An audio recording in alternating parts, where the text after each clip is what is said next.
finishes off in style. A magnificent strike into the crowd.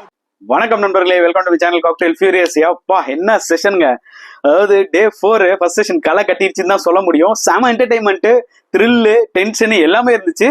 England ஒரு பக்கம் 127 run, India 5 wicket, pass வேற level. இப்போதைக்கு India வந்து பாத்தீங்கன்னா டிரைவர் சீட்ல இருக்காங்க. But Ben Stokes the name நம்ம ஃபர்கெட் பண்ணவே கூடாது. அந்த மனுஷன் என்னென்னவோ மேஜிக் பண்ணிருக்காரு இங்கிலாந்துக்கு அவுட் ஆஃப் நோவேர். அதனால இந்தியா அசால்ட்டா நினைச்சிடக்கூடாது. பென் ஸ்டோக்ஸ் விக்கெட் ரொம்ப குரூஷியல். பென் ஸ்டோக்ஸ் இருக்கிற வரைக்கும் இங்கிலாந்துக்கு அந்த அட்லீஸ்ட் ஃபீவர் சான்சஸ் இருக்கு.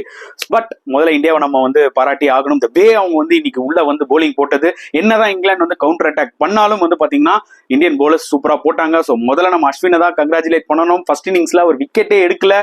செகண்ட் இன்னிங்ஸ்ல நேற்று ஒரு விக்கெட் எடுத்திருந்தாரு. நம்ம அன்னைக்கே சொன்னோம், நேத்தே சொன்னோம், அவர் ஒரு விக்கெட் எடுத்துட்டாருன்னா கண்டிப்பா அவர் வந்து பாத்தீங்கன்னா அந்த ஃபார்முக்கு வந்துருவாருன்னு. எக்ஸாக்ட்லி அதான் நடந்துச்சு. அண்ட் வந்தோடனே வந்து பாத்தீங்கன்னா கொஞ்சம் ரன்ஸ் அடிச்சாங்க. ஃபாஸ்டா கேம் மூவ் ஆயிட்டு இருந்தது. என்னடா இங்கிலாந்து இப்படி ஸ்டார்ட் பண்ணிட்டாங்களே வழக்கம் போல நினைச்சிட்டே இருந்தோம். டக்குன்னு போப் விக்கெட் எடுத்தாரு. செம கேட்சுங்க ரோஹித் சர்மா அந்த டைம்ல, செம ரிஃப்ளெக்ஸ். அதுக்கப்புறம் இமிடியேட்டா அஸ்வின் 300 விக்கெட் எடுத்தாரு. Joe Root. ஆனா ஜோ ரூட்டோட இன்னிங்ஸ் எனக்கு சத்தியமா பிடிக்கவே இல்லைங்க. அவரோட கேம் இது கிடையவே கிடையாது. நீ ரிவர்ஸ் ஸ்வீப் ஆடு அதை நான் அக்செப்ட் பண்ணிக்கிறேன். ஆனா டவுன் த ட்ராக் ஏறி வந்து எல்லாம் தூக்கி அடிக்கிறதுலாம் ஒரு கேமே கிடையாது. எனக்கு தெரிஞ்சு one of the worst innings Joe Root விளையாடுனதை நான் பார்த்திருக்கேன். ரொம்பவே டிசப்பாயிண்ட் ஆயிருப்பாங்க இங்கிலாந்து மேனேஜ்மெண்ட். இது அவரோட கேம் கிடையாது, to be very honest. But Ashwin was on fire தான் சொல்ல முடியும் அந்த டைம்ல. பட் அதுக்கப்புறம் திருப்பி ஒரு பார்ட்னர்ஷிப் வந்து என்ன சொல்றது கெயின் ஆயிட்டு இருந்துச்சு. என்னடா இது டேஞ்சரஸா போயிட்டு இருக்குது. ஒரு பக்கம் என்ன சொல்றது பேஸ்டோ, ஒரு பக்கம் முக்கியமா கிராலி. என்ன இன்னிங்ஸுங்க அந்த மனுஷன். 2 இன்னிங்ஸ்ல 70 odd runs.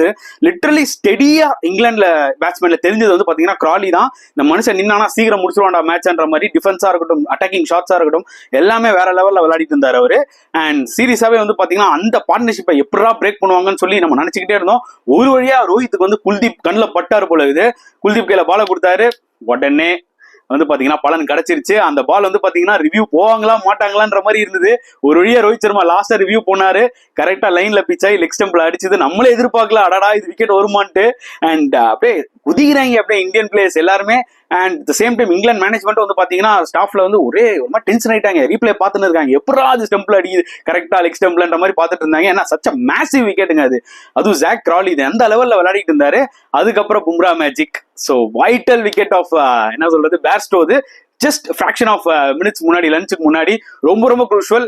அவர் ரிவ்யூ போனாரு, அம்பையர்ஸ் கால், செம விக்கெட். ஏன்னா பேஸ்டோ ஒரு பக்கம் ஸ்டெடியா ஆடிட்டு இருந்தாரு.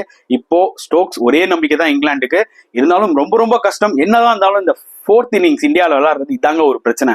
பட் ஸ்டில் செம என்டர்டெய்னிங்கா இருந்துச்சு. அதுல மட்டும் பேச்சே கிடையாது. பட் டெஃபினட்டா இந்தியா ஹியூஜ் கிரெடிட் கொடுக்கணும் இந்த வே அவங்க கம்பேக் ஆனதுக்கு. ஸோ செகண்ட் செஷன் கண்டிப்பா மேட்ச் முடிஞ்சிருந்தான்னு நினைக்கிறேன். ஹோப்ஃபுல்லி இந்தியா வின் பண்ணணும்னு நினைக்கிறேன். Are going to be interesting match. டெஃபினட்டா இங்கிலாந்துக்கு நம்ம கிரெடிட் கொடுக்கணும். இந்த அளவுக்கு ஒரு இன்ட்ரெஸ்டிங்கா டெஸ்ட் மேட்ச் எடுத்துட்டு போகிறதுக்கு பொறுத்து வந்து பார்க்கலாம். உங்களோட தாராளமான கமெண்ட்ஸ் எல்லாம் வந்து பாத்தீங்கன்னா கமெண்ட் செக்ஷன்ல போடுங்க. ஸோ நெக்ஸ்ட் செஷன்ல பார்க்கலாம் ஃப்ரெண்ட்ஸ். அண்டில் தென் பாய்.